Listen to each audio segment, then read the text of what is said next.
পঞ্চম শ্রেণী। তোমাদের দি ক্লেভার মাঙ্কি এখানে দেখতে পাচ্ছ, মানে দি ক্লেভার মাঙ্কি যেটা রয়েছে এখানে। তা এই বা এই ওই যে অ্যাক্টিভিটিগুলো আছে বা পুরো কবিতাটার গল্পটার কি করতে বললাম, গল্পটার যে মানেগুলো এখানে সবই দেখতে পাচ্ছ।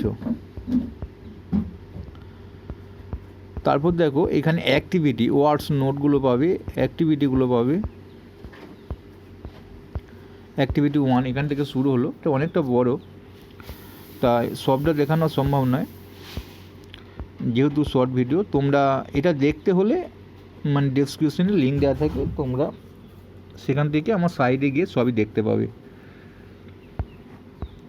আমার একটা ব্লগ আছে, ওয়েবসাইট আছে, সেখানে তোমরা দেখতে পাবে। আর কোথায় থাকে না ডেসক্রিপশনটা অনেক হয়তো জানো না, এটা যেরকম ভিডিও দেখছো ওপরের দিকে ডান দিকে 3 ডট ক্লিক করলেই ডেসক্রিপশন পেয়ে যাবে। ভালো লাগলে একটা লাইক করবে।